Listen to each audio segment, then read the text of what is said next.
Okay, guys, we're going on a brief walking tour of the pond. Let me turn the camera around. There we go. Now, this is the giant. This is like a quarter-inch plate steel. It's really, really big. I think that this came out of the pond. There's a big obstacle. Had to get out of the way so we could get into the pond to start digging it out. And it was a nightmare. This thing is really large. Hopefully you can tell that. And it's quarter-inch plate steel. I think it was part of shielding, because all of the underground concrete structures that, like they were covered in steel. It's the Faraday cage aspect to it, to protect them from EMPs. And this, I thought maybe it was a tank that they cut and then flattened out, but I don't think that's it. After looking at 571-3, looking at the shielding on their launch control center, I think that's what this is. I think this is a piece of shielding, probably off the upper part of the silo, the part that was destroyed. And anyway, so that's that. Got that out of the way. And then kind of creating this road as we go along. If you notice, there's a lot of dirt in there. I mean, the dirt that's in piles, I did that within the first day or two, which it didn't really remove shit, or, I don't know, maybe it was a week. It wasn't long.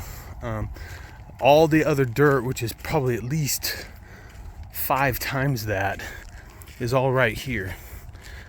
I built this up. In some places it's 3 feet thick, the depth of it. So I'm just building it up, which I'm going to build it up all around the pond, build the soil up, so we don't have runoff, so it's not running into the pond. So the pond will be there'll be like an apex. So what falls in from above will go into the pond, but all the runoff will run off to the sides and not collect in the pond. There's a big pile of fencing, chain link fence that was around the place. There's still a lot more in the hole, I'm sure, but digging that out. And here's the pond. It's a 100,000 gallon collection pond, and it's a lot more of it exposed than there used to be. It's already collecting water. Apparently it holds water. So hopefully, I got Ian coming over today. You can see some more fence in the dirt there. I've loosened all that up with the backhoe part of the backhoe. Now I got to go in there and bring it out.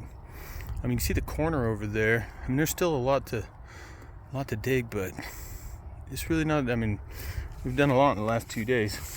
Anyway, big pile, another big pile, another big pile. I'll walk around the pond, get you a good look, so you can tell better than the still shots that I've been sending you. Hopefully, Savannah suggested I do this, and it makes sense, because those pictures don't really do it justice. This is a big hole. There's a lot of dirt that's no longer in there. And unless you're standing here, you really can't tell. But there's a lot of dirt in there. And I've uncovered the walls right here. You can see it. So we've got 3 of the 4 sides uncovered. And I know about where the 4th one is. So it should be right about here. So if I'm standing at the corner, this is what I got left to get rid of. It's a lot. It's a lot. And I think, like right there in the center, or not in the center, but where I come down, where I made that ramp, at the base of that ramp, there's still probably 4 feet, 3 to 4 feet, deep. So not only do we have this, but we also still have not reached the bottom anywhere in this. So yeah, there's the corner. So we got all this corner. Hey, there's a fence post. That's cool. So we got all this corner up to about over there. So that gives you a really good idea of what we got left. And that's a lot of dirt. It's a lot of dirt, and it's misleading because it doesn't look like there's a lot of dirt out there, but trust me, there is. That little parking lot area, I mean, that represents a lot of trips out of this pond to put it over there and then spread it out. Then I spend way more time outside dealing with the dirt that I've taken out of the hole than what I spend inside the hole, because it's relatively easy now that big piece of steel's out of the way. I just pull in there and grab up the loose dirt and walk the fuck out. But then I spend a good few minutes dealing with the dirt, because as I put it in these piles, it was just like stockpiling, and I still had to deal with it. Like that one right there was right next to the pond. It can't stay there. None of these can. I got to deal with them at some point, and then I'm just dealing with them as we go along. Anyway, that's it, homie. Hey, Joshua tree. It's like my favorite tree.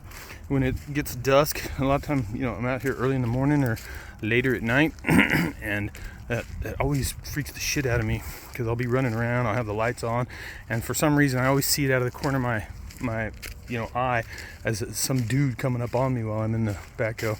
It never is though. It's just that Joshua tree, which I probably need to name it, but I haven't yet. All right, guys, there you go. I'll talk to you later. See if I can figure out a way to send this to you. Bye.